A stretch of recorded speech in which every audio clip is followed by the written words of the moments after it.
Ron Anderson, this conversation doesn't need an introduction, does it? Well, I don't know. I'm having a bit of deja vu. And as Yogi Berra said, deja vu all over again. There But, you go. back in the den, Yeah. doing a podcast, and doesn't seem like old time. Well, Looking across, there's some people in the room. I know, right? So Holy we cow. have our friends here. Of course, we got Eric Gumby and Mark. So, there he is. Look at. I wore my original. Yeah, well, I fancy wondered about shirt. that. Roy Yeah. Rogers and Trigger right here These guys for are- you. I saw you down there like doing the Superman in the telephone booth downstairs. And I wondered, what the heck? I don't have special clothes for the podcast. Well- Do I feel out? An OG shirt for one of the OG exhibition podcasters. All right. Gumby, how you doing back there? Oh, just hiding in the background, All keeping things under right. control. Well, You they- pushing Trying some to. buttons, Gumby? I got a couple buttons down here to push. How it is. More than a couple. I've been back there. It just scares the hell out of me. Well, Ron, I know today, we want to talk about a breakdown of the showdown, and I mean, we're going to have all kinds of things to share about that. I mean, you and I got to go there We did. together. Date night. You got me my ticket. I did. I appreciate that. Well, it was my pleasure. I thought, okay, Marilyn, of course, said, no, I'm not going. Yeah. I don't want to go. And I didn't think she would. She's Doesn't like crowds, eh? Because there's a Whoa. crowd. 3 people is a crowd for her. So here we go. I'm thinking, well, I want to go, want to see it. Who could? I knew right away you were the man. You were Yeah. the man. Well, I appreciate that because, going into it, we didn't know what to expect. And I think you and Absolutely. I were No. both blown away by, the performance and the, the experience. It really was incredible. And we'll have so many things to talk about that. But before we get into it, I want people to have to wait. I just, we've been catching up. You've been off for the winter, but over the past couple of years, you've been riding a lot more horses. So tell me what's going on. Like last year, the Mitch, the horse, and what you got for this year. Well, I did. I changed gears. I really did change gears. And I wanted to, I'll make this a real short story. All of a sudden, I wanted to go back to riding and competing. Yeah. And without getting emotional, I'll tell you what I missed. I've been sitting up in that chair. Yeah. Very safe up there in the announcer's booth. Very safe up there. And what I was starting to miss was the connection to the dirt, to the people in the dirt. Yeah. And it's not just the competition. It was the behind the curtain, if you will. Yeah. It's that the connection that I had. So I'm up in the announcer's booth. I'm looking down there and I'm thinking, Ron, it's been a long time since you've been down there. You might not be relevant anymore. So you should maybe have a look and follow a dream. Yeah. So I just got an idea, Dave. Yeah. I wanted to go compete. I bought myself a horse. I bought a very nice horse. I lucked out. I just absolutely the best. And so I got a Calling Mitch cow horse. She was Yeah. 4 years old when I bought her. I showed all last year. I showed a lot of times. Yeah. And I had the time of my life. Yeah. I reconnected with all those people. Hmm. And it was, it's been great. I don't think I've missed many of your runs at Probably the bigger you haven't. shows. So, maybe some of the schooling shows I haven't seen, Yeah. but when you're getting emotional there, I would expect that I would get emotional because I'm an emotional guy. Yes. But I wasn't. You know what I was getting? I was getting goosebumps. Well, And that's, when I see you walk in, and it's not just me, Ron. The level of appreciation when you show, I'm guessing Yeah. you feel it and you see it. I mean, you're busy doing your Yeah. job, but it's Yeah. there. I guess I got blown away pretty much. I won't dwell on this, but at the Alberta Rain Cow Horse, Yeah. that just blew me away. Yeah. Yeah. Hey, did you remember that time you showed it in a reining class?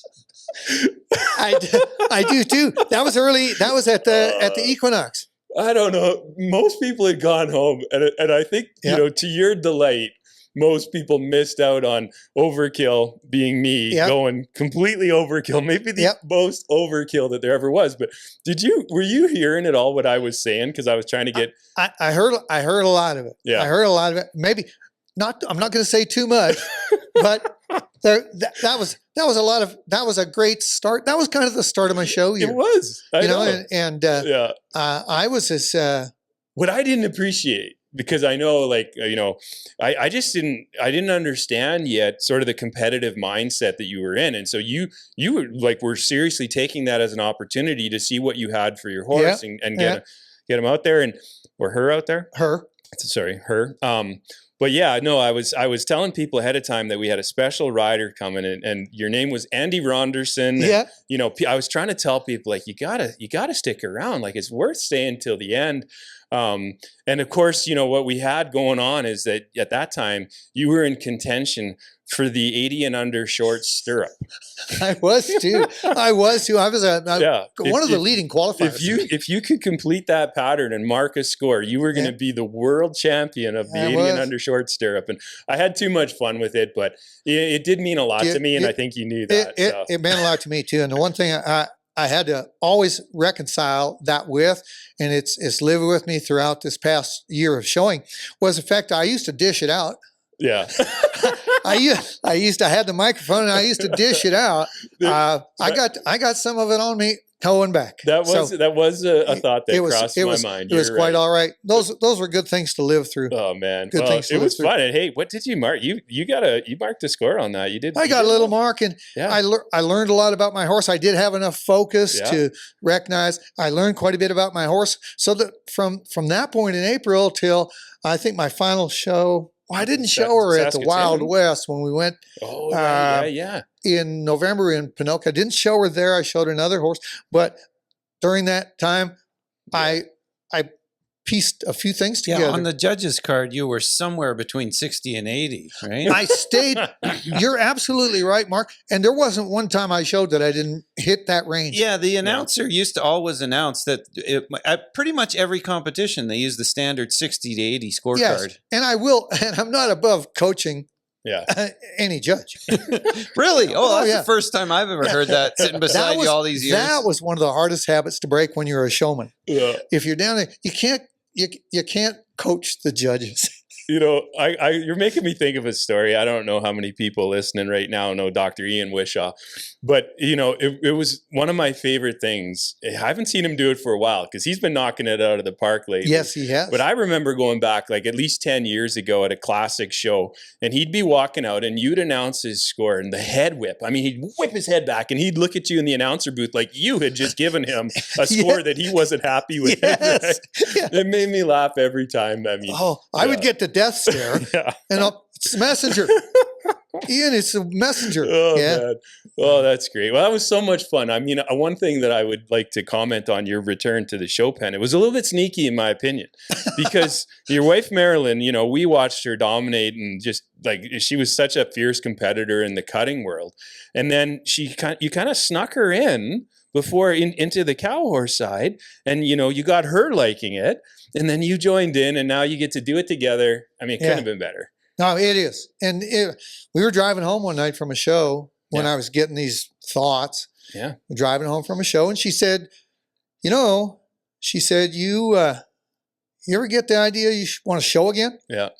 And I said to her, well, funny you should mention it. I've thought of that occasionally. She says, you should just buy yourself a horse and quit announcing and come with me. We'll go show. Yeah. And so what a great idea. Some variation of that. Yeah. So, well, I think though, like when you were up in the announcer's booth all the time, like people maybe thought you were too busy. And I've noticed now, like, you jump on the back of a horse. Apparently there might be other things that you could do with your time. So, you've taken on a new role with Alberta Rain Cow Horse, I believe. Oh, yeah.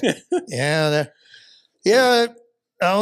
We'll quote Marilyn on this. Yes, I'm on the Alberta Rain Cow Horse Association Board of Directors for 2026. And that's a whole recycled deal. Yeah. And that's what Marilyn said when I got home from the annual general meeting. I said, I kind of slipped it into the conversation, said, oh yeah, I'm on the board of directors now too. And she did the old head turn and she goes, what are they, recycling directors? So anyway, it's, yeah. Well, the thing I love about it though, Ron, is that, we talk up in the announcer booth so many times over the years here on the podcast, just a million times. I don't know how many hours you and I have chatted, but you have so much insight into that world. And, like some of our ideas that we've shared in private, I mean, now here's an opportunity for you to take that leadership role. And I think it's important. I want to contribute. Yeah. I'm not sure that what I really struggle not to do is go, oh, we tried that once, back in 1963, Mhm. and that didn't work. My idea is just I'm there to try to be a warm body with, and sometimes the voice of reason, if it's needed, if I could be a voice of reason, that's a kind of a stretch at times, but it's an opportunity. Yeah. And I like the industry. Mhm. I like the whole horse industry, and if I can be a contributor, Yeah. that suits me fine. And at times, now that I'm in the second half of this career, I've only taken a few engagements. I got a little bit of time. Yeah. I've got a little bit of time. Got some energy still, and so that's I'm enjoying the board of directors deal. Well, and I mean, for anyone who hasn't heard this from me before, one thing I would say is that as you are a stubborn guy in a really good way, in a really positive way, because, like when we brainstormed ideas for creating the exhibition and stuff, I mean, you're not afraid to say like, hey, that might not be a good idea. Yeah. But one of the things that I know about you is true is that you don't just say that and then that's the end of it. You go home, and I don't know if you sleep well at night, but you get that hamster going, and I'll get a call 2 or 3 days later. And I've been thinking about that, and then you'll put your Ron spin on it, because like the difference between a good and a bad idea, sometimes it's not. You got to tweak it, and I think that might be a little bit of our conversation here today, because as incredible as the showdown was, which we're gonna get into, there's some ideas that you and I have talked about, and we might share some here today, and it's so much so. And I am, when I say the voice of reason, I guess it, sometimes I'm not the voice of reason. That's a freaking lie right there. If you thought I was the voice of reason, what I am is kind of I'm ultra, no, I'm kind of realistic, both feet on the ground, realistic. I look at the industry a certain way. I've had my ass handed to me a couple of times with a big idea. Mhm. And so as a result, I'm a little bit slower to move towards the pot of gold at the end of the rainbow. I'm going to go, let's think about this a minute here and see if the industry will respond the way you and I do. Sure. So it's more caution sometimes than common sense. So I don't want to speak for you, but I feel like you and we're both on the fence as far as like, could the concept of a showdown work? And I think, we thought about it and we were concerned. And I think that you and we were both blown away. Totally. I agree. I mean, I had slivers in my ass from sitting on the fence about the showdown success rate. Yeah. And, because the challenges. Oh, the logistics. That was what overwhelmed me, was the logistics of pulling it off. Yeah. So if we're headed to the showdown, and I got to say, it was a success. Yeah. And I was pleasantly, and I'll admit this right here, I'm pleased that I was wrong. Yeah. Wrong thinking, saying, well, I don't know, wasn't a bad idea. Right. I just wondered if could be a successful idea. Well, it was inspired by the American Performance Horseman. And so I think if that's the vision, and it wasn't the American Performance Horseman, but it didn't need to be, but what it evolved into for here, like that is, there's so many things that we can talk about, but like one of the things that was so great for you and I mean, hey, we were on the fence, we were out, put me in coach, we weren't involved. And so we had a time to think about, what was happening and follow along, but then to get to go to the show and to not be involved, that was a gift. I mean, I love that. So did I. I really enjoyed, I'm sitting in a chair and I'm thinking, look at this. I've got no responsibilities except to enjoy what I've got here, enjoy the people I ran into, enjoy the new possibilities, and to look at the event like right from bird's eye perspective. No, it was. You were twitching a little bit when there was the trouble with the clock. I mean, you are the clock guru, right? And again, like whenever we're at a show and you're not there announcing and something's going wrong with the farm tech clock, it was always like, just a minute, we'll help you out. Hey, Ron, talk me through this here. Because you know those clocks like inside out and backwards. That's true. I was a little flinchy. I'll admit, Dave, I was a little flinchy. Yeah. They had a little raggedy start. But when I walked into the building and felt there was a vibe in there. Yeah. There was a vibe in the Nutrient Center for the showdown. And I really, it was a positive vibe. And I got the sense as it progressed, as the event progressed, I'm going to say this, and this is a pretty big compliment to the showdown people. The organizers came close to what I hold as the gold standard, and that's the Canadian Supreme Saturday night. Yep. What they call Cinch Night. Yep. There was a vibe then as well.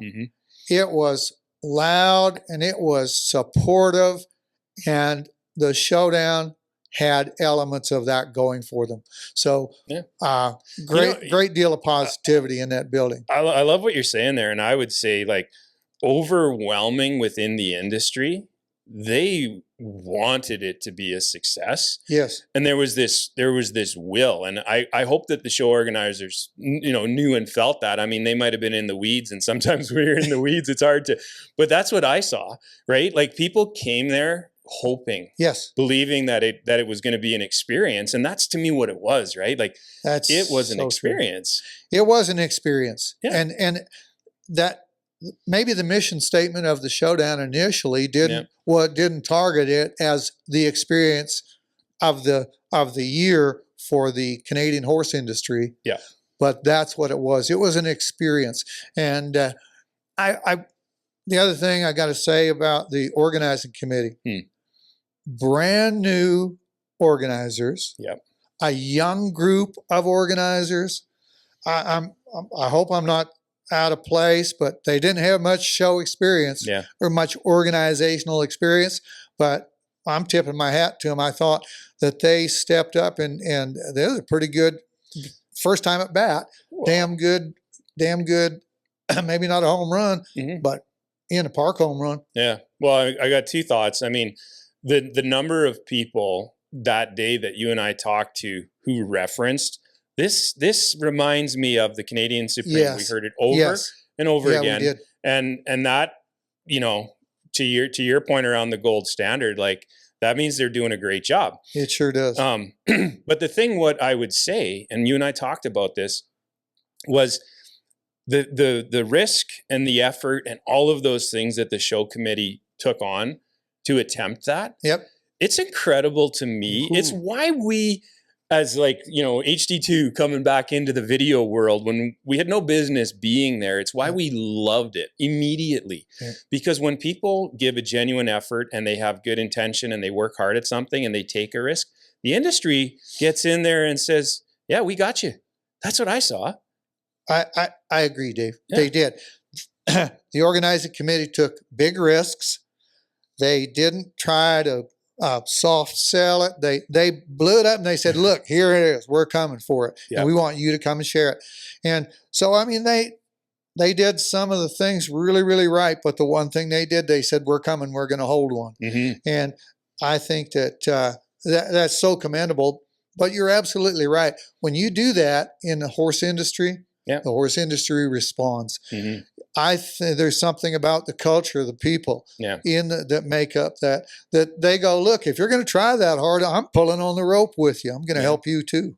And I don't know Kelsey Knott very well. Like, I think she showed some reiners back when we were first in the industry, but people can correct me if I'm wrong. But, at the end of the show, when they were acknowledging the champions and all of that, before she did that, she was on the microphone. Yes. She did acknowledge, the crowd.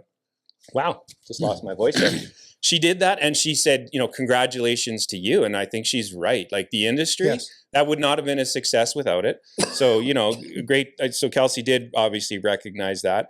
But another person who was I think, pretty integral in pulling everything off was Karin Ty, formerly Karin Egertson. We sat down here at our office and had a meeting with her. I'm going to say it was 2 years ago. Mark can correct me. Yes. Yeah, 2 years ago. Yeah. And I didn't know her that well. Mark knew her a little bit, knows the family from the cutting world. That's kind of where she comes from. But it doesn't surprise me, like having met her and seeing, her skill sets and her Yes. capabilities. But, Yeah. she took a huge risk. She took a huge risk. She's a very capable person. Yeah. Karin, I'm kind of like Mark. I'm kind of like you. I know her and her father from the cutting horse industry. Really solid people, really good people, and very skilled. Like on a personal level, some very strong accounting skills, which transferred really well to this. Yeah. And with Karin as well, she and I are both on the Calgary Stampede Volunteer Committee, on the Western Performance Source Committee. Karin has time and time again demonstrated her abilities in organization, motivation, all of that. She's a quality asset. And as I've gone through since the showdown and leading up to the showdown, another name that's always come up, Colton Hall. Yeah. Colton Hall is another, just a young man that I've known since he first started to surface around the fringe of the cutting horse world. Quality guy. And everybody I've talked to that was a competitor at the showdown was in touch with Colton. Yeah. He was their lead person. He contacted them. He talked to them. He set it up or whatever. That's kind of the way I heard it. So I got to tip my hat to him. Well, I wonder for all the committee, and I'm thinking specifically of Colton, it's like, I wonder if he knew what he was getting himself into. I'm guessing if he did, he might not have done it. But to give him credit, like he persevered and he got so much done. Like, Ron, when you put on a show, like, well, we've put on our exhibition shows and that, like, you have no idea. Anyone who has not put on a show before, they have no idea all of the little bits and pieces that have to fall in place. And I suspect Colton was like responsible for taking care of so many of those things. Oh, I think so. And so for each one of those, like you say, David, you have that. People talk about a horse show hangover that you have on Monday. Yeah. This type of event, as you and I both know, by the time probably Sunday late afternoon, you probably couldn't have gotten Colton to go back to work again for a while. But that's just the nature of the game. Yeah. But, well, and then another name, of course, who to me he really was the guy who wanted to bring this forward, and he took an opportunity. Of course, I think most of us listening here will remember the viral post from Jesse Dick. Oh yes, back however long that was, year and a half Mr. ago, Manitoba. or whatever. And his suggestion was, hey, this is, why don't we have this in Canada? Yes, and I think, I did speak to Jesse on the phone after that. I think you did as well. Yeah. He's like, well, I think this is a good idea, but I'm not doing it. Right. Somebody else should do it. And I actually had talked to Austin years ago. It's probably about 5 years ago, after we had a successful first exhibition. And he had told me, he says, hey, I really want to do this, and so then, that opportunity through that viral post and that, Austin, took some of those initial steps as a founder of the showdown to make that happen. Right. He was one of the official conceivers or foundation people. And yet I guess Austin had to distance himself because of his competition involvement. Yeah. So as far as like putting the logistics of the show together, he didn't want to appear conflicted. I see that happening a lot with different events, associations, whichever, because it takes people usually within the industry to create an event. And so then is there that potential conflict? And I think for Austin, in that founding, he obviously surrounded himself with a good team, because when he had to step away from any of the organizing and that, and that's, I talked to Austin a couple of times and other people said like, no, he really had to step back. That team, they had to step up even in a bigger role. Fill in the gap. And so, some of the people we've mentioned, but surrounding yourself with great people. And one name that I think was, he likes to hang out and not take credit, but Bill Fraser. Totally. See, the Nutrient Center at the Calgary Stampede Park comes with an unknown and uncelebrated asset, and that's Bill Fraser. Yeah. Bill's got the heart of the Stampede always first, and then the success of your event's a close second. Yeah. So, he's a wealth of knowledge, and he's a tireless worker, and he'll do whatever it takes to get it done. Yeah. And so as you look at the logistics, and we'll, after we're both excited about how the showdown turned out. Yeah. And we appreciate not only the day of the show, but we also appreciate the efforts that it took to make it happen. Yeah. Over and above that, as always, I'm a critic. In the background, You're not judgy, Ron. No, you no, you no. observe things. You state facts. I'm trying, but so that, but folks like Bill Fraser, boy, you can't get somebody better. He told them some things. He told the organizers some things, and they went, "What? Yeah. We've got to do what? How?"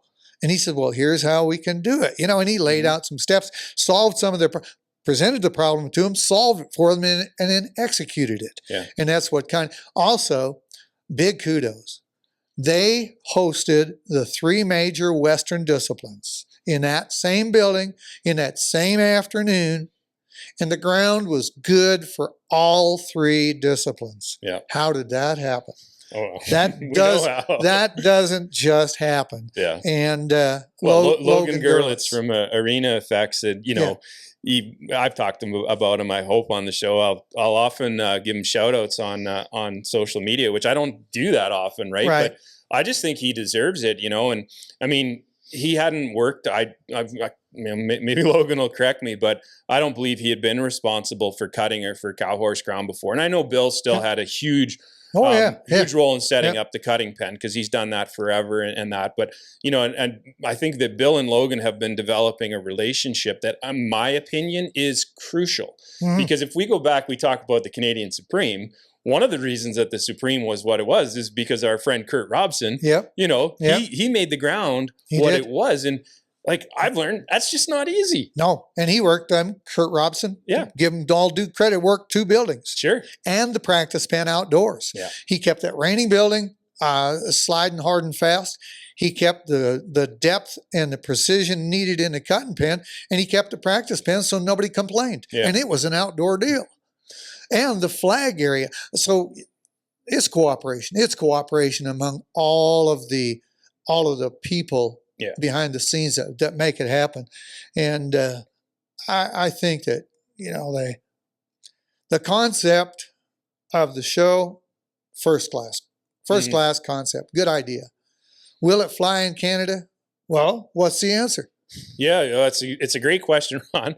I know that, it did. The exit of the event, I feel like the overwhelming opinion of the public, and I feel like I haven't talked to anyone directly from the showdown, but I hear that term next year. Yes. Next year. And so to come away with that enthusiasm for next year, I think, as far as I know, they're going to do it again.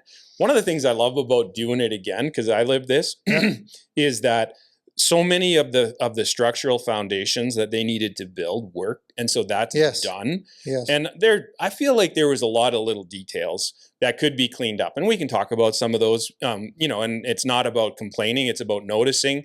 Right. We could talk about some of those things, and the thing that I would say that we experienced the first year that we ran the exhibition. Right. You're aware. Yes. Our team is aware. We did so many things wrong. We made so many things that would be quote unquote mistakes, but we got a free pass. We totally got a free pass. Absolutely. Because we brought in a true effort, and we were learning, and we did all of those things. And that's exactly what I felt like I saw from the showdown is, people, even if it wasn't perfect, it didn't matter. It didn't affect the competition. Big forgiveness over a little thing. Yeah. We can get around this. Yeah. We can get around this. And that'll only last for so long. And so if it's going to be long-term success, then I think that there are things that the show knows that they want to improve on for next year. Yep. But I guess one of the things that we didn't know going in, it was a part of the conversation, and maybe they didn't know because they were working hard to put it together, but the qualification side of things, that was a little bit, Yeah. I guess I would like to see that a little bit too.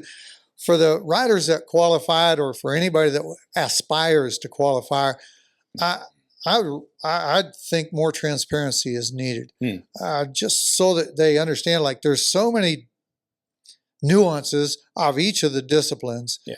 That you never know, like what database do they use, or how do they qualify, and it's dollars. It was dollars won. Is that correct? Well, Is my that- understanding was that it was money earned in Canada, Okay. All right. right? Which, I mean, if you look at, for the NRHA or the NCHA, like those lifetime earnings, they don't separate out No. Canadian earnings, right? Nope. So there was a lot of work that would have been involved in Yep. going and figuring out, okay, where are these Canadian shows? And like, I do those kinds of things. Like that's a daunting task. Yes. You might not get it perfect, but you try your best. And so like, I'm assuming that's exactly what they did. One of my thoughts coming into it though was like, well, what was the purpose of the competition? And it was, it was branded as this is going to be an elite level competition. And Right. like, this is not taking away, like that was an important part of the showdown, and we saw some great runs in that. But I guess you could look specifically at the reining side, and I've got some numbers or whatever it was, but I feel like the average score was kind of around that 70 mark. When I look across the riders, and there were a couple down in the 60s, and Austin obviously knocked it out of the park with his big score there. He was like a 75 and a Yep. half average or whatever it was. Yep. But one of the thoughts that I had was that it was intended to be, in my opinion, an open competition.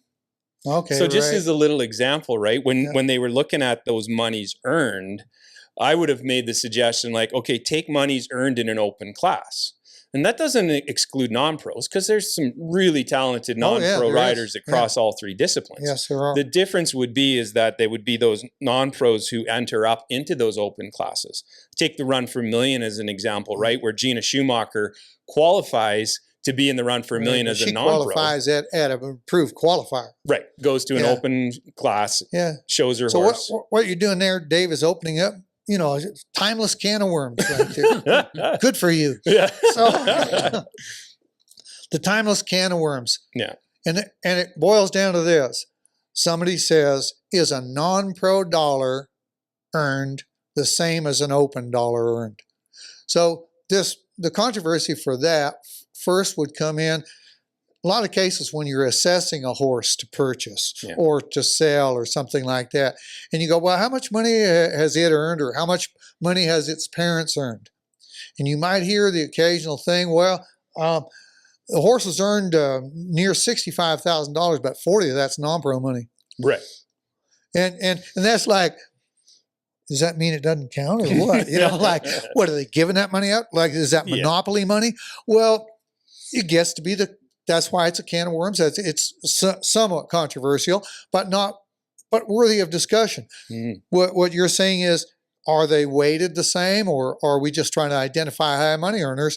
So I'm going to throw it out to you. I'm going to say this. Okay, so let's imagine that we go with the same format we hear, where there's no distinction between non-pros and opens. Right. So a non-pro dollar is good as a open dollar. And now we've got a mixture of riders. The one thing I missed hearing throughout that whole contest was who was a non-pro and who was an open rider. You're right. I never heard the person identified. Mhm. Were they a pro trainer or were they a non-pro? And I think the reason I bring that up, because I think it's admirable, Right. totally admirable. If a non-pro can earn that much money and qualify, and even look at the winning team. Well, Carlene had a killer run. Killer. Carlene's a non-pro. Yep. Les Jack's a non-pro. Yep. 2 out of 3 are non-pros. Right. Hey, and I tell you, you don't want to analyze the score, how they got there. We can talk about that. Just looking. But anyway, that's admirable. Yeah. But they didn't get those accolades. Right. So Yeah, and I think like to me, like so how they qualified, maybe they didn't nail it. I don't know. I'm super Yeah. familiar with the reining community and who our professionals are and where they may or may not have earned some money. right. I mean, one of the things that is a wonder, and this is not, I'm not offended by this, but if anyone might be, it could be the competitors. But I just wonder if our exhibition shows were included in the totals. Oh yeah. at earlier on, they had, I don't know if you recall late in the season when it was kind of getting announced, they had said like, these are the qualifying shows, and they had listed our exhibition show and then the Future Nova show in the fall. They were listed as qualifiers. I saw another list where maybe they weren't included, but something else that I saw in their show conditions was around incentive money earned. And so whether or not and it's a really interesting thing, because we've been building our incentive program now for quite a few years, but where a lot of people I think misunderstand is in the eyes of the NRHA, as far as earnings and that, like our aged events, whether they're restricted by what we could call our incentive program, like that's still all NRHA money earned. It's money earned. Yes. Yeah. It's recognized dollars. Yeah. And I mean, that's important, right? Like the whole reason we're building that program is so that Canadian competitors have an opportunity for themselves and for the owners of those horses to have those purses. And then to not include that, like it didn't make any sense to me, but I would just say like one thing for sure. I never got a call to ask about, hey, and so maybe that's something that can I had a lot of questions as well, Dave. Like people would ask me, they'd say, well, do you think this money will count or that money? Or so in the cow horse industry, for example, you take a look now. I wonder if Canada's greatest horseman money counted, Canada's greatest cow horse, or Canada's greatest cowgirl money counted. Like, was that money counted? Excluded, because both of them were held at NRCHA approved shows. Yeah. So I don't know. Just to clarify, not that this is necessarily a legal document. However, on their website, they just say that the top 8 will be invited for each discipline, and then qualifies that with all by Canadian money earned in 2025. So that leaves enough ambiguity there for interpretation to go whichever way is necessary. Yeah. Good point. Good point, Mark. Thanks. I mean, when we talk about this, in no way is it meant to be critical. I'm just saying, like, these are things then moving forward that could be held for consideration, and so I think it's important for people like you and I and others within the industry to have ideas now that we've seen it play out, because I feel like that can lead to an increase. Plus, both of us are pretty damn anal. So I don't consider that a negative quality. Nor do I. Attention to detail. If you're afflicted with it, you got it. So, but the fact is, transparency. I like to know. I like to know things, and possibly partway through the season, a listing of the standings might be helpful. Yep. Some riders, some Canadian riders, might come up their game and might enter. It might spark entries in some shows, just because they're trying to move up the ladder. Totally. So it might be a big motivator. And when they do that, they're going to get the elite, which I think, did you read elite's a word off the website, isn't it? It is mentioned on a different page, but yes. All right. Definitely. But that's who we're trying to identify. And that's I think this is a great showcase for them. Yeah. But, and I mean something else again, because we're numbers guys. Let's talk numbers. Yes. You referenced it earlier. You snuck it in there. Now we got to talk about it. Just like how you go about calculating the champion from the team side of things, right? Oh, because like my understanding is like the money that got paid out was individually within each of the disciplines, and the top 3 riders got paid. And that was splitting a $10,000 purse in each of the different disciplines. From the team side of things, it was the trophy that we saw Les buzzing around the arena on, and that was super cool. But one of the things that made me curious when they posted the results was I immediately saw it, and it was just a sum total of all of the scores earned on the scorecards. And my thought was you just gave double credit to the cow horse. Absolutely. It was pretty, if you want, it was skewed. Yeah. Now, I don't know whether they had forecast that and it was purposely done, but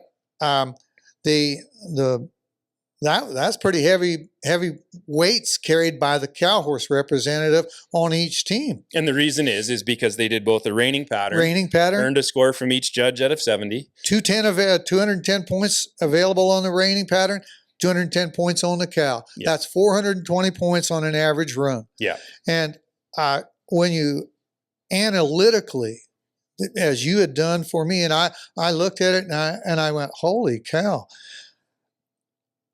As the event progressed, I thought they're going to use both. I had thought about this before we went to the event. We got there and it's appeared to be the thing. And then they started to hold the scores in the cow horse. I have a view on that, and not a positive one. They lost the building when they quit announcing scores in the cow horse, and I thought it was a disservice to the cow horse riders. Well, I'm going to give them a pass because I would say, probably the reason for holding those scores was the challenge of getting those scores calculated, inputted. Okay. They were using the walkie-talkie system, Okay, right? And yeah, I feel like Sure. there's a lot of people who know, and you've Logistics, known forever, like yeah. our iPad system that we've Yeah. created is a game changer No, when it comes yeah, to that type absolutely. of thing, right? So okay, I'll lighten up a little bit on that. I don't think it was intentional. It might have been. I don't know. How long is that going to last, though? Well, Wasn't that one of your well, resolutions okay, for the Mark, last 20 years? Mark called me on it. Never Yeah. mind. Mark, You don't have to. I'm just Well, curious. We see this, Ron, like to be fair, like Yeah. at major cow horse events, yes, they hold the cow score. they're often announcing the score, Yes, one of- after. right? And Yes. so like you and Darren Yeah. Baumgartner, who do the majority of the Yeah. cow horse announcings, like you guys can be given that score. Yeah. And it's because, like tooting our own horn here, but the iPad system that we've designed Is it's the as best. soon If as the it's not the score's best, in, it's, you got it. you got it. And I think it's possible if they use that system, Yeah. there is no doubt that they had ample time because they ran a good show, timely. Yeah. Timely. They were on time, even considering that major dirt work deal after the cutting. When they had to take the judges' stands out, they did a good job of Unbelievable. expediently moving through that and doing it. Yeah. One hint from a senior, don't try to overpower the sound of the machinery with volume musically. Okay? It doesn't work. What it creates is just a terrible hum in my ear.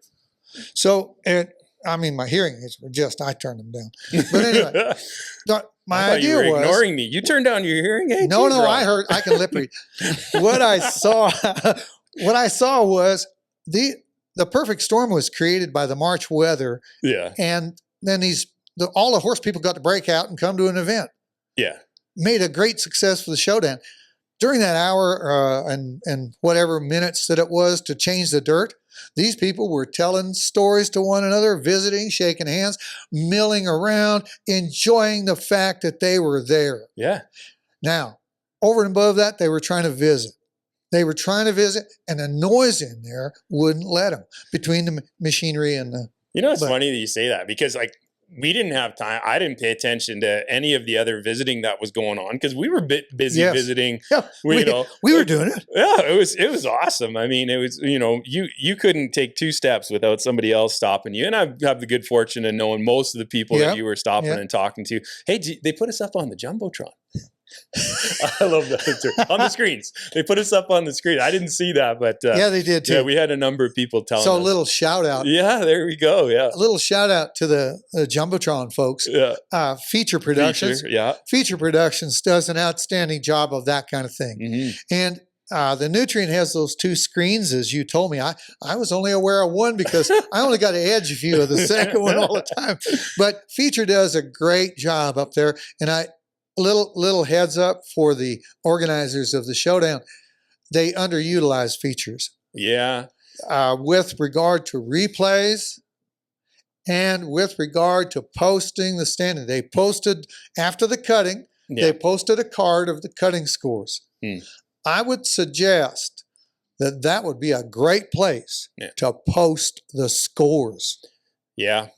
And I lived that last year by helping out with the Stampede Reining Showcase where I know what Feature can do. Been in there a million times.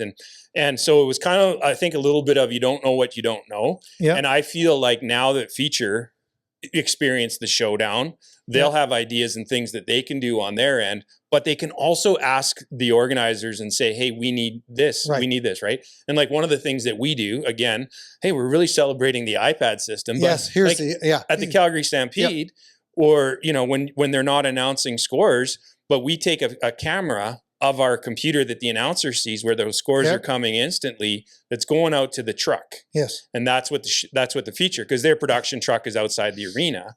You know, you got to have a way of communicating it. So the whole thing, kind of in a nutshell, and Dave, is what you're saying, and you could better utilize. Like, you wrote a check for feature, Right. so you might as well get your money's worth. Yeah. So how do you do that? Looks like an advancement in technology past the walkie-talkie. You know, and Simply put, yeah. simply put, Well, get past the walkie-talkie. That's old But stuff. I'll make one more point, that I see it because, like, every once in a while when our system goes down, Yeah. and, you know, there are people who will panic. I don't need to name names here. But sometimes it goes down. But the difference is, for an event like Cinch Night, or for an event Yeah. like the Showdown, where as the announcer, like, when that runs over, you want to get on the announcer. And Brad Bowie, we didn't mention him. Great voice. Yeah. He's worked a million different shows. We've seen him over the years now because he's coming to the classic shows.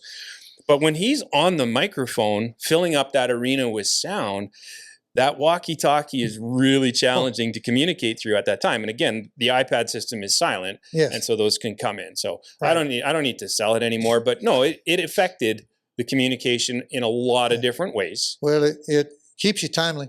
Yeah. It keeps you timely, and so yeah. So It also does the math for you, because I think they had to kind of redo some math. That's another thing, you know, if you're not familiar, like with 3-judge system, those numbers just don't pop up into your head. Yeah. So yeah, Yeah. and that's, I think it would have, that would have been a big improvement. But So let's cycle back then to how they calculate the team winners, because I have a Yes. couple of ideas on Yeah. my head that, you know, right, how so you could do it so differently. with the system they obviously used, Yeah. and they posted it on their website. They took those raw scores. Yep. Official scores, and added them all together. And like we said, boy, that gives a lot of swing to the cow horse. Now, that might have Yeah. been intentional, might not have been, but however it was, that's what it is. Then they used a gross total. Is that correct? That's correct. Yeah. So it was For just team like win. the sum total of all the scores, you know, so there was 210, Yep. and then 420 Yes. on the cow horse side. Yes. So making that competitor double value, Yeah. or to help you or to hurt you, right? Yes. And Carlina's, you Yep. know, on the winning team, I like her contribution to the team was phenomenal. Yes. But then I'd still look at it, because like John Swales won the cow horse. So if we're saying it's ×2, you know, why didn't that team win? And that's a part of some other Yeah. ideas that I Yeah. have, where, you know, with the competition, specifically in the reining, like, and I go through it because I'm a numbers guy, and you just look at, like, the difference between Austin's high score and then the low score within the reining. Like, he had an incredible contribution to his Right, team, or right. you could look at it and say Right. the low score had an incredible negative effect. And one of my ideas for how you could change that is, if whoever finishes first within their discipline, Yeah. that's worth 8 points. Okay. So the placings Yeah. take each discipline. And, So, and so it's 8, 7, 6, 5, 4, 3, Mr. 2, Teacher, 1. Mr. Teacher, Yeah. let's up the game. You ever heard of the Fibonacci system? I have heard of the Fibonacci scale. Yeah. That's a great word. We just puckered up Mark. He over there. I reached out for that one, Mark. Yeah. The Fibonacci I'm deal gonna look it up for would ya. be so applicable in this case. Yeah. Because the Fibonacci is an algorithmic repetitive deal that would apply points more strategically than 1 through 8. Okay. And so your system, Yeah. so you're proposing that the placings in each discipline combine through some system Yeah. to give you the winner. Right. And I think that that's very plausible indeed. And the Fibonacci, what is this called? It's a repetitive, it'll come A to me. sequence. Sequence, thank you. Yeah. Thank you. It's a sequence of numbers, and it's a mathematical equation. And that would provide a winner that way, without the like you say, the range of distribution of scores. Yeah. You know, and I think, like, how they selected the teams this year by random draw, I believe. Yes. You know, and so, like, you know, we could look at the lifetime earnings of riders, and we could look at those things ahead Yep. of time.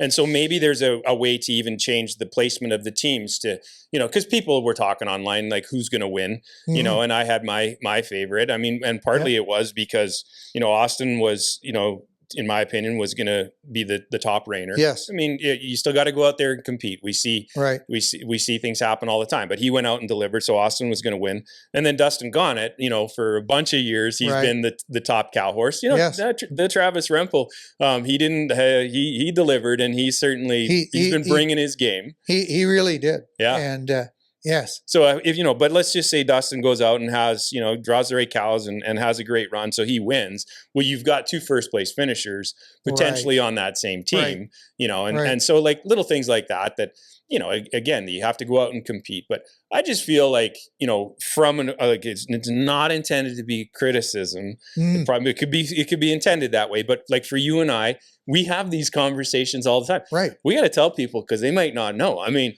Well, you're trained at you went to school. You were an engineer, right? And you are a math guy. I really like the analytics, and I really like to talk the what ifs. That's a what if deal. Yeah. Like I think it's pretty obvious to the what ifs of the cow horse.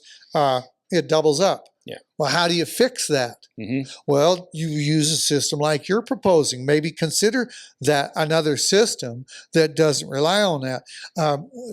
Tweaked my head about something there when you were the talking hamsters about. were going. Oh yeah, made the hamster run around. I think he's on coke. Coca-Cola. Yeah, Coca. That's Coca-Cola. Apples to That's those of us. Coca-Cola. Yeah. And I was thinking, the one thing that I had this equity thing flash through my head. There was a moment of inequity during the cow horse when they introduced John Soils. Yeah. I know what you're talking about. Okay, I'm just going to say there was a moment of inequity for all. There wasn't another rider. There was 24 riders. Yeah. 23 of them got left on the table. One of them. Now, it's not that. I mean, I like John. John's a good But guy. let's specifically say what you're talking about. Right. His introduction. His introduction. He was halfway through his reigning pattern before. His bio was really big. And he's an incredible performer. It's all real. Yeah. And yes, he's a 2-time world's greatest horseman champion. I think he's won the open bridle at the Calgary Stampede 8 times. It goes on and on. Yes, he has a big resume. I think a moment of inequity, I think the other 23 people need to be brought up to that level. Yeah. I don't think he needs to be reduced. I think the other 23 people, we got to know something about the other 23 people. When a rider rides in, a lot of people like the aim of the showdown, I was to audience inclusion. Right. And How do you do that? I was giving you credit for not being judgy, but then when you kept saying I think, I mean, that's an opinion, Ron. Like I think I'm starting to think you are judgy. Do you ever judge anything? Or you? Oh no, you're a cow horse judge.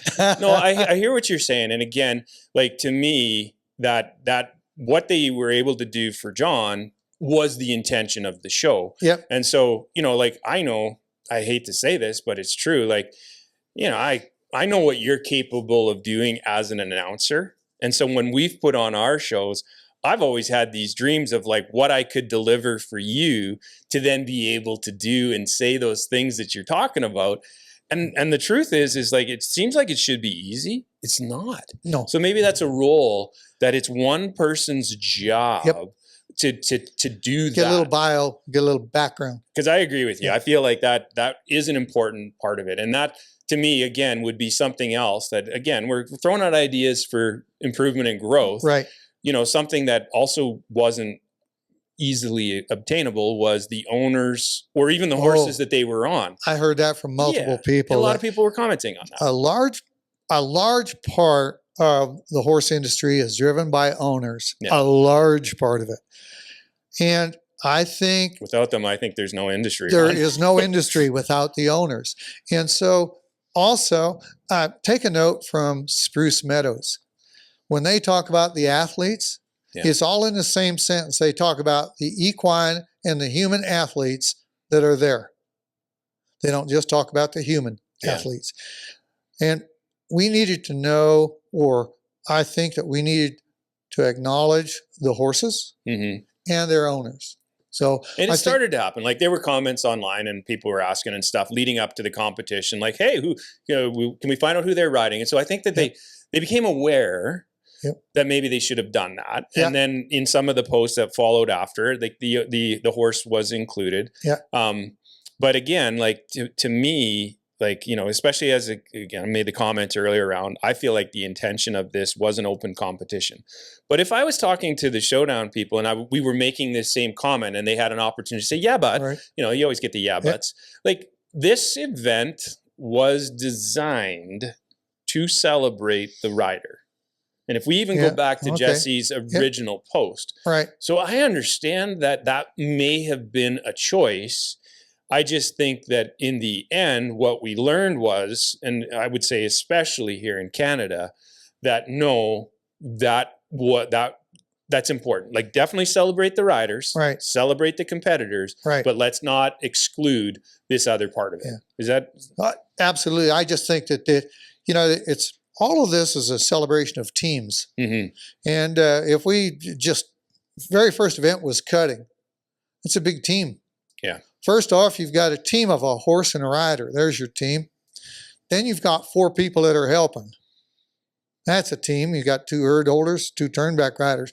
This is all about teams. The whole horse industry is about teamwork, and I think that my projection is yes. I think the owners and the horses needed to run for $1 million. Yeah, run for $1 million. They can take any horse they want. Yeah, but they declare it 2 weeks out or something like.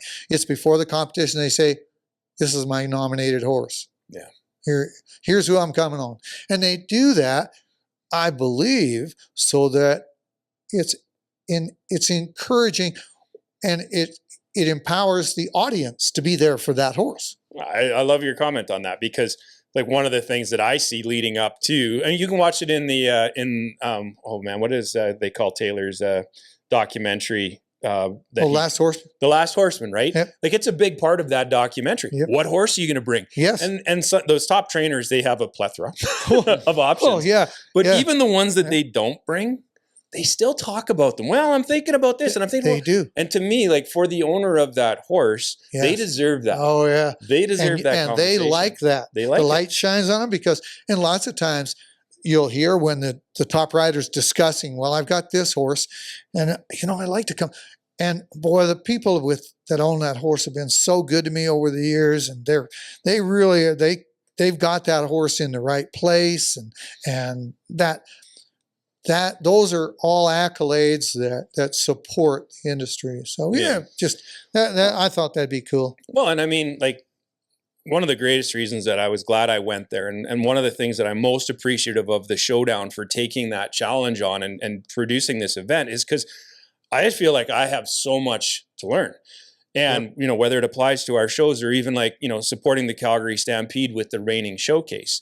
Last year we had a creative idea for how we built our teams, qualified our riders.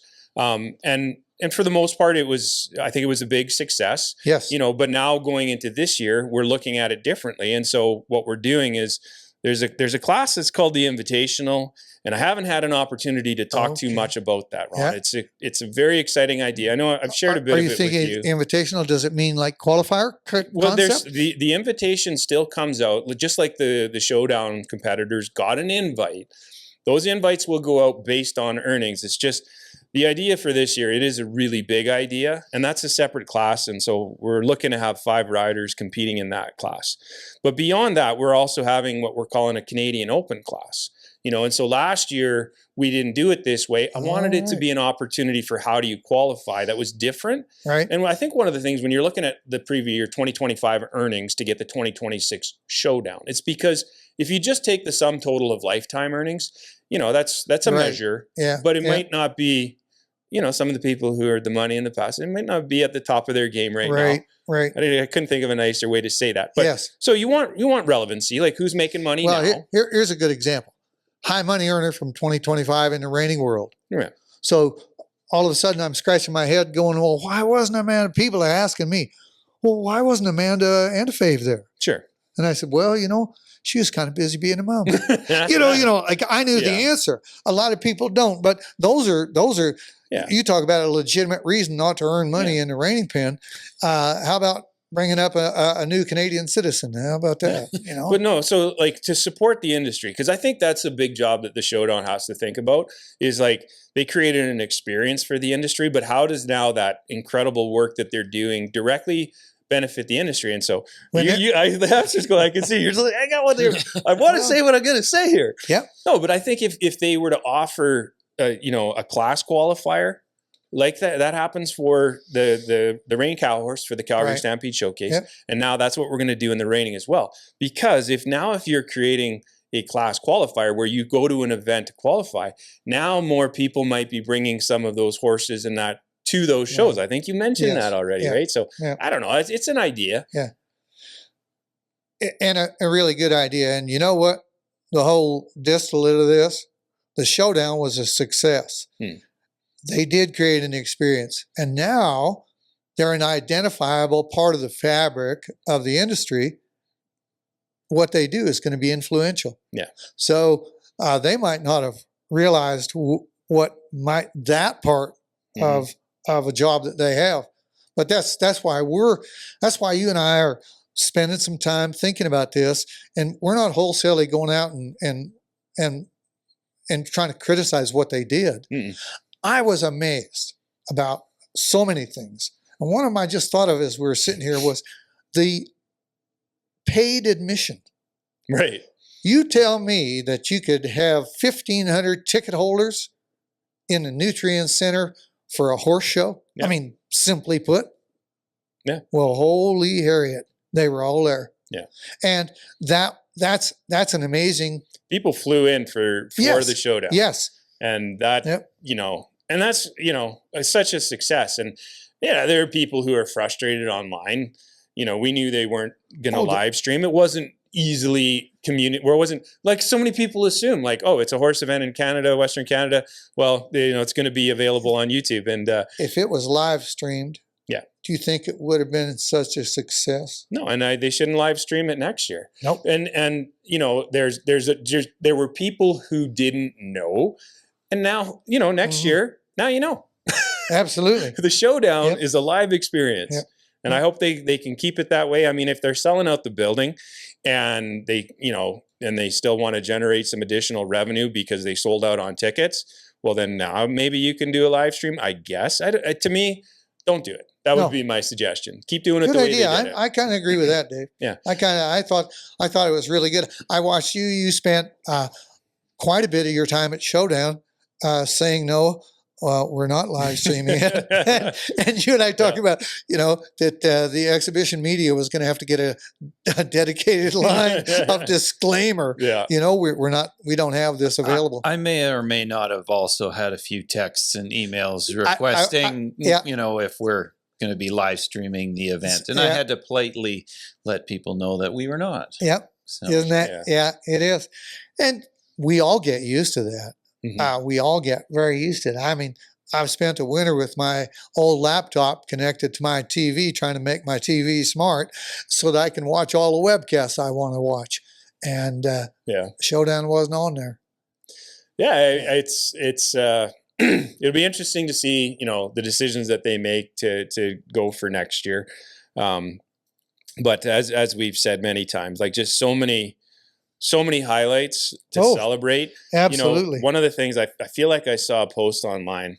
I know I did. I want to give credit to who said it, but I don't want to get it wrong. So anyways, it just said like, hey, like $75 for a ticket. Like, come on, like how much are you paying for the Calgary Flames? Which, I mean, normally you might say like, hey, that's, $1 million athletes out there competing. I mean, the Calgary Flames maybe wasn't the best value from that side of things for this year. That's a whole separate conversation. Oh, here we are in a hockey podcast. We got to bring it back to the hockey podcast. But I don't have my Flames jersey on. I don't think a single person who paid for a ticket walked out of that experience and thought I paid too much.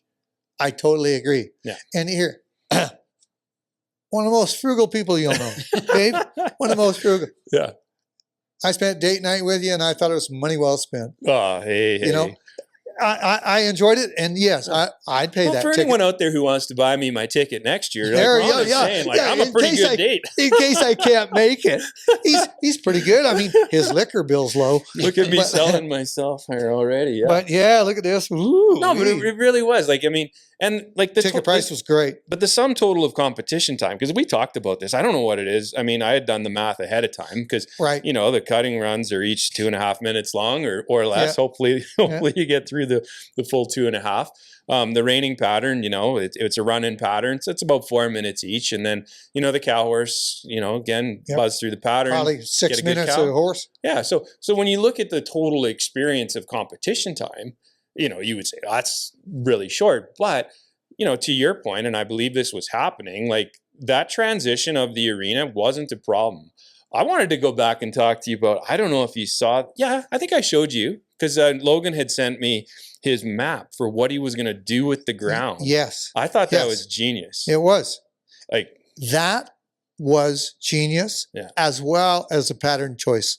sure. The two pattern, you and I commented on both the cow horse and the reining pattern that I they didn't know it utilized. was a thing in cow horse. I didn't know that you had a.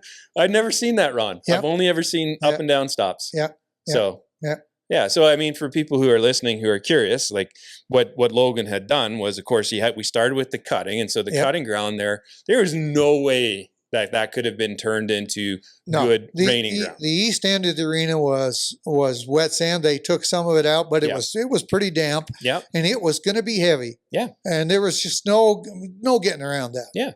And then like I mean, I don't know cow horse ground well enough, but I've seen enough horses go down Yep. when they're working their cow, and it's terrifying. It is Yes. terrifying. Yes, it is. My observation of those 8 competitors is those horses were so unbelievably sure-footed Mhm. turning those cows, Yeah. you know. And so what Logan had done was he recognized, like, okay, I'm going to have the cutting ground is what it is, Mhm. but they weren't stopping and they weren't doing any of the skills down there. They had to box the cow down at that end. I Yep. don't. You tell me if that affects that part of it. They could cut down there so they could box They down box there. the cow, right? So even though that ground was not raining ground by anyone's estimation, it didn't matter. All they had to do was circle through that Yep. ground. And I was trying to look for a noticeable difference on the circles from the one end to Yes. the other. It might have been there, but it didn't seem like a problem to me. You know, the nice part about that, Dave, is Yeah. you've hopefully identified pretty high level horses. Yeah. Difference between one end, circling one end versus circling the other end. Hopefully that'll balance out. And it is the same for all the horses. Yeah. All 16 horses that had to circle into Yeah. two different fields of ground. So then what Logan had done was he had created basically like patches where the stops were going to be. Yep. For Landing both zones. Yeah, landing zones, and then Yeah. up the middle. And like I said, like you'd have to see the map. I mean, he did it on a piece of paper, and he texted it to me. And when I saw it, I was like, wow. And to me, like I can't say enough things about Logan because you know not everyone is going to be out there thinking that he makes the greatest ground. The thing I can tell you is that he is the guy right now in the industry trying the hardest Yes. to do that. And he's a young guy. Like if Yeah. he's got another 20, 30 year helping shows like the Showdown have competition ground here in Western Canada, we're lucky. Oh, yeah. So Yeah. I got goosebumps again. Twice in an episode. They had good ground for that. And we saw 16 rainworks. Yep. And every one of them had an opportunity to run and slide. Yeah. Run and get stopped in decent ground without hardships. Yep. And so success all around. Good Well- for so whoever thought of planned Yeah. their patterns. That was good choices. Yeah. Funny enough, we watched the Showdown, and you'd never seen that cow horse pattern before. Hmm. And it's an old pattern. It's one of the older original patterns. I think it's pattern 3, but whatever. I was watching the Stallion Stakes in Las Vegas, which is Yeah. on in the NRCHA. Yeah. And lo and behold, what are they running for the cow horse deals? They're running pattern 3. No kidding, eh? Run in, stop, back up, quarter turn left, and off to the right. Yeah. And so I'm thinking, holy cow. Yeah. Pattern 3's it's kind of like some of my clothes. It's coming back in style. Well, one of the things that there I think you know is a conversation with them because again, and I saw an online post. You know, I got to give the Showdown. I don't know if it's props or I have to be angry with them now. I probably looked at Facebook more than I have in my entire life. Yeah. Following what was going on because Yeah. I was curious, Ron. Yes. Super curious. But I would read comments like people that ask like, how do you get is this LTE money? Are these approved disciplines? And the answer to this year was no, it's not. I'm curious if that is something that they would want to do in the future. I don't know if the American Performance Horsemen had eligible earnings in when they would pay out those big purses. I don't know either. Were they not qualifiers? They did not. No, they qualify based Yes. on their earnings Yes. from the previous year, Yes. right? So I mean, But they had identifiable shows that were money earned at those identifiable qualifiers, were they not? I don't know Yeah, for sure in the cutting and the cow I shouldn't horse. say it that. could I'd be. have to look.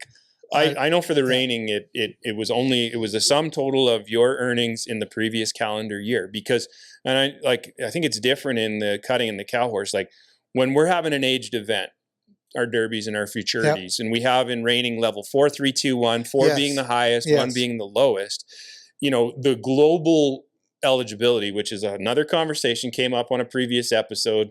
Mexico has their own deals. Yes, Some other right, places yes, have their own yes, deals. Right? yes. If the event You is and in I those- talked about that Yeah, a year it's- ago or 2 years ago. I'm going to bring it up every Yes. chance I get because I want to move to that here in Canada. But beyond that, let's get out of the weeds here. No, so your level 4 and your level 3, those earnings are going to be based on what gets you out of 2, 3, 4. Or you can't get out of 4. What gets you out of 2 and 3? It's based on your previous calendar year. Yes. So I take Jesse Beckley as an example. Right. When he had that incredible futurity performance, top 5, made a ton of money. Yes. So he's out of 2 and 3. But I've noticed this year, and forgive me if I'm wrong, Jesse, if you're listening, I think Jesse is eligible for level 2 this year. Yep. Because he didn't Yep. have earnings last year. So Right. that's the way they do it. Right. It's a track. Do they use last year or do they average past 3 years? Nope. Previous calendar Previous year. years. Yeah. Okay. I believe in the cow horse, they average the last 3 years. Yeah. And they publish a list. And so they just changed up a little bit. But the fact is, maybe a broader question about doesn't matter what division you earn your money in. So let's say non-pro dollars. Yeah. Or open dollars. So in the open cow horse, in the open bridle horse, you've got open, intermediate open, limited open. There's 3. Then there's what they call a level 1, L1, which is a standalone class where the other 3 are run together. So compared to reining, it'd be like running level 4, 3, and 2 all in one bunch. But you would be filtered out according to your eligibility. Yeah. But you run as a group in the class. That's the you same. enter that class. Same as reining. That's cow horse. Now, if you're a level 1 in cow horse, you can, if it's offered, enter only the level 1. Yeah. So, a separate purse, separate entry fee, structure, whatever. So there's that. But my broader question is earnings. Are you taking the limited aged event earnings along with the weekend earnings? So if you enter a futurity or a derby, do those monies count as well as your weekend money? Yeah. And we can't answer that question because we didn't see how that was being. I'm pretty sure I can answer the question because I know who qualified. Right. But it's all monies. Situation I feel like happens. they used all money. I think they used all monies. Yeah. And I think that's cool. I mean, I'm fine with whatever. It's just a question. It speaks to my request of transparency. But I mean, so what'll happen is if those for next year, if their earnings qualification is made clear and transparent early in the season, then I think we talked about already where that can change where people might go to shows, or if you had a qualifier, same thing. But there was a situation that happened 2 years ago at the NRHA Futurity because Brian Bell and Andrea Fapani had tied for the level 4 open. Right. And Brian Bell was literally dollars away from being in the top, I'm going to say 5, because he was one away from qualifying. Like the American Performance Horsemen, they've done it with 5 competitors. They've done it with 8 competitors, but he needed to not tie. Yeah. He needed to win. And so then there was a choice made to do a runoff, which is a little bit controversial. Yep. Because is that for the best of the horse? You know, and I could be getting the details here wrong, and I apologize if I do. I remember the circumstance. You're right, Dave. Yeah. I mean, he had a choice, which is in the rule book. Yeah. And he had a choice, and he chose to have a runoff because it would have put him in the contention. And he won it, and Yes. he was in the American Performance Horseman, and that's exciting, you know. But it's interesting. Like the point is, I would say, if I'm making a point here, is that when you know how these things, and if it's a choice, if you want to be in the showdown next year, it might change how you plan your season, and that's not necessarily a bad thing. It'd be really interesting to see how it all plays out. Yeah. But I think so. So what I would say, because I can offer my experience with applying for NRHA shows, because all of our 3 shows that we put on each year are NRHA. But then even last year, helping with, again, Calgary Stampede put on the the reining showcase. Yep.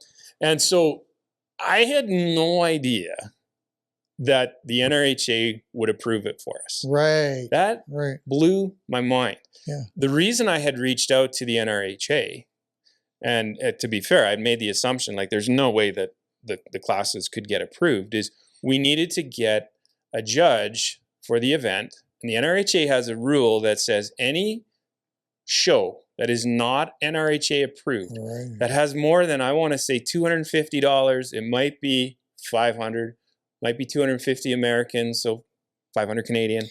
But if you have added money in your event and it's not NRHA approved, you can't use an NRHA judge. Right. So one of the judges that we wanted to use was Lyle Jackson. And Lyle said, hey, like, I'd love to judge it for you. He said, but I would lose my card if I did that. And I thought, okay, okay, well then who's going to judge it for us? You know, and that's an interesting conversation. We can go there as far as like approved judges here in Canada.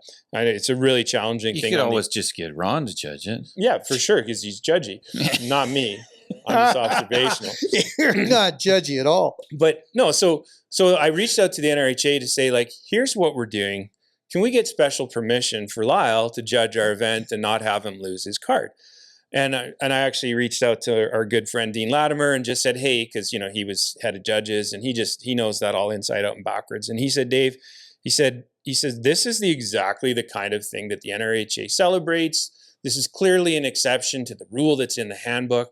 He said, I can't make any promises here today, but I'm going to make a few phone calls. I can't imagine this is going to be a problem.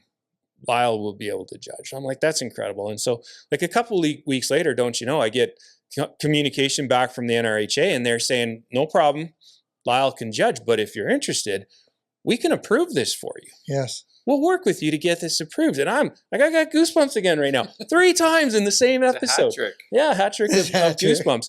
But I just wasn't expecting that, because I feel like in the events that we've gone to, working with the major associations is not always easy, and I see it causing people stress.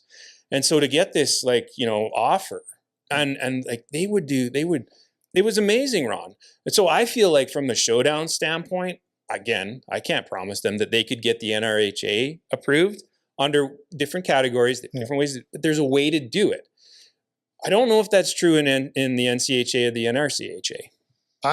I'm going to venture to say, Dave, that I think that we owe a big bunch of thanks to the American Performance Horsemen and to Run for a Million to all of that, because what they've done is they've caused the parent associations to open up and be a little bit more welcoming to special events. Yeah. And I know the NRCHA has a special event category. So yes, I think that there would be hope with the NRCHA, you know, to approve an event like that. Yeah. But I just see it as a welcome transition as these associations have matured and they recognize that probably one of the stickiest ones, and I'm not as familiar with it as I used to be, but is the NCHA. Mm-hmm. They kind of got their path, and it's worked. Quite a few years now. There you go. And if it ain't in Texas, it ain't happening. Just saying. Yeah.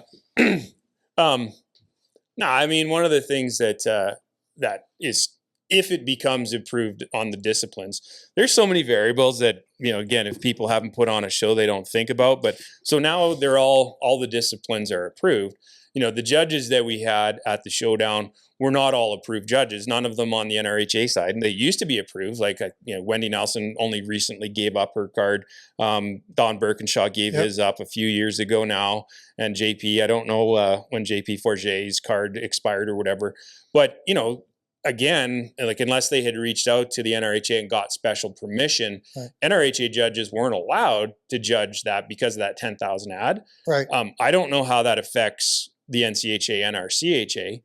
At this point, I'd look at the showdown, and if you said, "What do you think they ought to do?" I'd say I wouldn't affiliate with any of them. I would just hold my contest. Right. And yes, it is a challenge to get it judged on the NRHA side. Yeah. That's the only challenge. But I think that challenge there, I think it can be circumvented. I think you could work your way around it. But I think that if you got too much involvement of governing bodies, 3 in a day, we got a whole lot of things. Everybody's going to want a piece of it. Yeah, and I think, everybody's going to want a piece of it. The taxes might kill you. Well, but and something that you and I have talked about and brainstormed around was like the economics of a showdown. Yes. And so what does that look like moving forward? Obviously, if they can keep selling out the building, that's huge. Where do the sponsors come in? How can they increase that? It's always a challenge. I mean, Yes. you help out with the ARCHA now. Yep. We do our own sponsorship. It's a necessary evil within the industry. There are so many generous people out there that we benefit from, and we're fortunate for.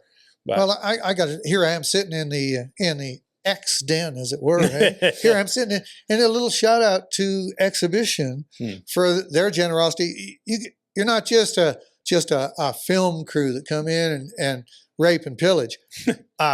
Listed as a sponsor for the ARCHA, and thanks very much, Dave, for your support. Yeah. So, like you say, I mean, you're trying to grow the horse industry because it benefits everybody, and we all realize that. I got great joy out of being a little sponsor at one of the cow horse fraternities last year at the end of the year. Yeah, I got great joy out of it because it's time it helped out a little bit. It wasn't life changing, and it didn't change my life to write the check, but it helped out to get the ball rolling there and keep it rolling. So I mean, those are all things that count. And you're right about. For the showdown, they do need that major sponsor. I like their target in their mission statement. They're trying to present an event or an experience that brings new people, like not just the diehard people of the industry, not just entertains them, but really reaches out and says, "Hey, come and have a look at this. Yeah. See what these people in cowboy hats do." So a consideration, because I think we talked about this before we hit record, so we haven't specifically said this on there, but in the original concept of the event, the big payday was the thing. And I don't, $30,000 for 3 classes, that's a lot of money, but is that a big payday? I don't know, but I think what they might have found, because I feel like it's what I've learned on the reining side of things, and I feel like I've paid attention to the other disciplines as well. The money in Canada, while it would be extraordinarily nice, and we're trying to grow it too. Yeah. But that is not the most important part of it. The experience, which we already have said over and over again, was incredible. I mean, Cody MacArthur, does he want to get a paycheck? Maybe. Does he need a paycheck to come back? No, I've seen his posts online. He's like, this is the most fun I think I've ever had showing a horse. You're right. So they did that. So I don't know they managed to do that for sure. And I agree with you there, Dave, is maybe what we are so used to in all 3 disciplines is a set of metrics. And that metrics very often is dollars earned, dollars added, money available. How much can I win? Well, we can get fixated on that to the point of self-destruction or limitation, if you will. Maybe not destruction, but limitation. So I don't know. That was one thing I wondered. I sat through the showdown. I did wonder about the payouts. What were they or who got them? And maybe acknowledging, and I'm not saying they should have really blown up the amount of money that was paid out or anything, but there was talk of it and there was indication of it in their literature. But whatever, it would have been interesting to know. Yeah. But I do believe that they paid out 10,000 to each discipline, as you said. Yeah. Yeah. And I kind of know that Well, because I talked to one or two of the people that won the money. Well, and the thing too is like, I'm assuming like that $30,000 has to come from somewhere. Good chance it's coming from sponsors, and that's an opportunity to recognize your sponsors in that moment as well. One thing that we haven't talked about, and which I think might be one of the greatest successes of the showdown, is the Nutrien Western Events Center tapping into the Calgary Stampede. Yes, it needs to happen more. Yes, it does, and I think that there's, it's a world class facility. It is, just no doubt about it. Yeah. It's a world class facility. It's got a draw like nowhere else. Yeah, and the showdown, the 20-year plan, right? You saw the launch of the absolutely. I mean, and it's going to go nothing but bigger. Yeah. So the showdown organizers made the absolute right call. Yeah. You couldn't have had that event anywhere else that I know of in Western Canada with that kind of success and that kind of facility. Mm-hmm. So they sure picked the right one. And you're right, the Nutrien needs to be embraced or utilized by more people. And it's an interesting thing because I'm involved in conversations with the Calgary Stampede and their Western Performance Horse Committee and all of those people, and then you book the facility and now you're dealing with sales managers, and it's an interesting facility, and it's evolved incredibly over the years. The Stampede is, of course, it's a brand recognized around the world, and it's what is the way to make sure that more events like that can be happening at the park? Like what if you live in that area or you're nearby and you knew that there were events happening once a month or whatever it would be, The Calgary Stampede wants to make their Calgary Stampede Park, they want to make it a year round because they reiterated that during the announcement of the 20-year plan.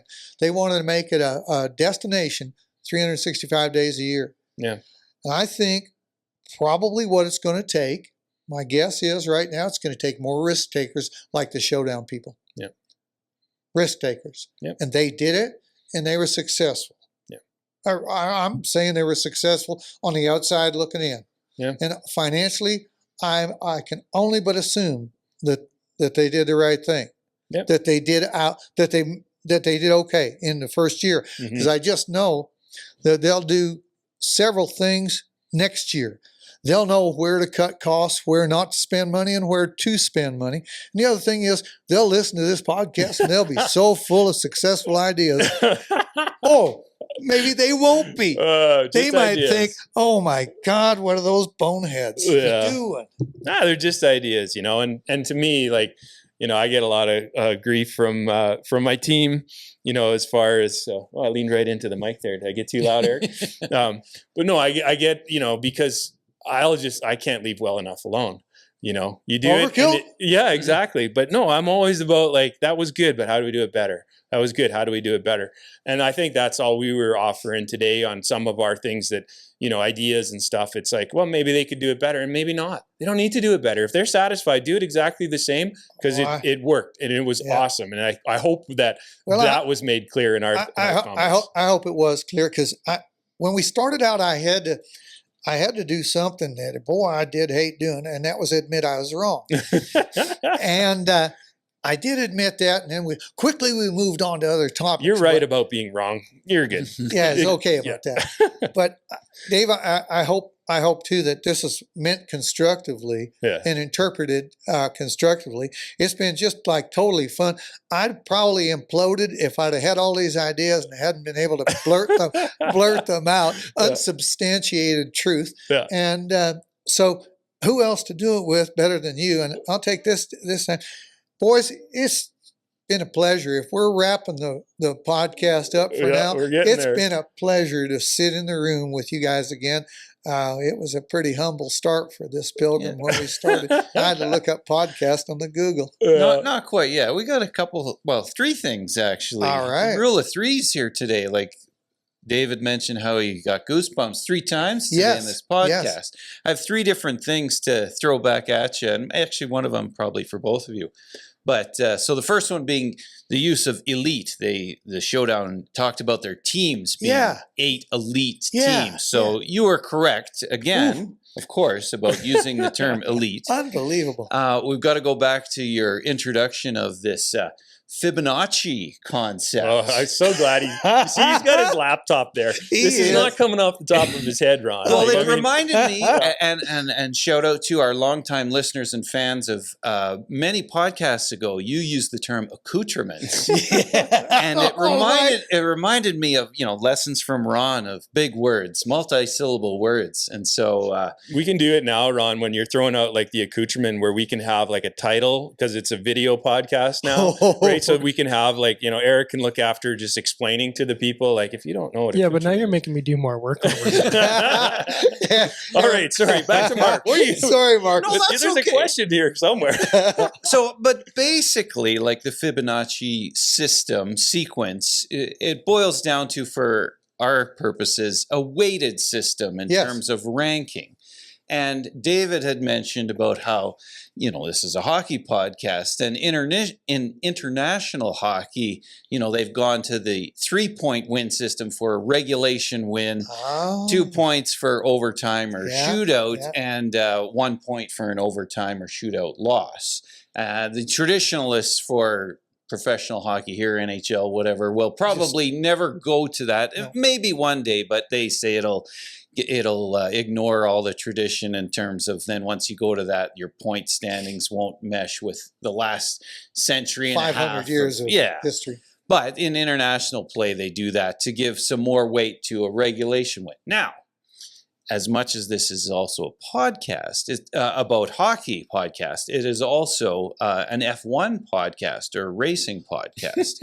I've heard that sneaking in. Yeah, so I'll leave you with this Expanding concept, the audience. and this is kind of for Dave as well with his like 87654, which they do in sprint races. But the regular full length Grand Prix, first place gets 25 points, second 18, 15, 12, and then so a weighted system. A weighted system. And so would that, I guess this is more to Dave, but both of you, what could you come up with your weighted system of scoring so it's not like 90%, not 90%, but 50%, 66% of your So scores? right back at you, It's Mr. Cowboys. Laptop. Without looking at your laptop, answer me this. The F1, the weighted system, pretty cool. Pretty cool. Not nearly as sexy sounding as the Fibonacci system. Not at all, no. But Fibonacci sounds very Italian, so, Whoa, Fibonacci, we're Ferrari. embracing all countries. Yeah, maybe there's some correlation there. But the last, sorry, Dave, Oh, no, did you have no, something no. on the scoring? Oh, 'Cause I sorry, was gonna that's right. move You on. had 3 things. We're in 3. But we can do the third one later if you had more scoring No. comment. From our inquiring minds, would just like to know, both of you, but first you, Ron, in terms of, was the showdown for you, did it feel like a real competition, or was it more of an exhibition in terms of the actual competition? First off, I'll say that's a really great question. And I never got it narrowed down to that aspect of it, but I've been thinking about it. Like, was I there for the competition? And this is something that I'm going to say it was almost a celebration of the industry in an exhibition mode than it was a competition. And the reason that I'm going to just cut it off right there is if it was a competition, I kept telling myself not to be too critical of how it was managed, how the scores were released or not released, how this was acknowledged or that was acknowledged. Just let it be what it was, and just you have the core of it, like you said, Dave. They got it done. Yeah. Now just polish it. Just polish it. I would Make make it shinier. this analogy. I mean, it's the Calgary Stampede and exhibition. So, I mean, Yep. having an exhibition is not a bad thing. Worked for the Stampede for quite a few years now. But I would just say that, on launch, the competition was the cake and the experience was the icing. And in reality, the experience was the cake and the competition was the icing. And that worked just fine. So Good point. if they Good were to point. do that again, Yes. I don't think anybody would be disappointed. Don't let that experience be less than what it was. And guess what that means? People got to buy their ticket and come back next year. I know there's a lot of people out there who couldn't come. I mean, there was a scheduling conflict Yes. on the reining side of things. You know, it didn't mean that people couldn't go, but I don't think that would be the Made it case difficult. next year. Yep. So we can increase some of that reining audience. But I just feel like there were a lot of people I see in those comments who said, sorry, I couldn't make it. You know, would have Yes. loved to have been there. So those people all need to go next year. Buy your tickets early, sell that place out early, and come and have the experience. I'm buying your ticket next year, Ron. Well, you know what? You go ahead. I'll be pleased to go because if 2027, it's going to look good. Yeah. So what you're I- saying is I- that it was I good wish enough him- for a second date? It It was good enough for a second date, is what you're saying? Oh, yeah. Yeah. Yeah. Oh, yeah. That's right. Good point, Yeah. Eric. Hey. I think if I let Ron pay for another date for me, he might take advantage of me. I can't. The expectations.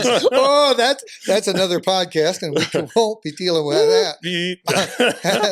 That's on on the dark web. And so just to follow up on that, I guess, in terms of what, whether it was one of the three disciplines or you could narrow it down to one specific work or run for one person, was there anything that impressed you the most? And you don't even have to use that. You could say it was the experience, or I don't want to put you on the spot, but you know, you can say it was the man with two first names, Les Jack from Rocanville, Saskatchewan. But There you go. you could say somebody else too, or some other. What thing I was most impressed with? Building full of paid people, like paid people in the building. I agree, And 100%. I'm not saying a full building. I'm saying Pretty close. more than 500. Yeah, over So half. I think that was a moment for me. It renewed my belief in what we do, what we do basically. So I have some experience from the Calgary Stampede, where we can fill that building for various events. But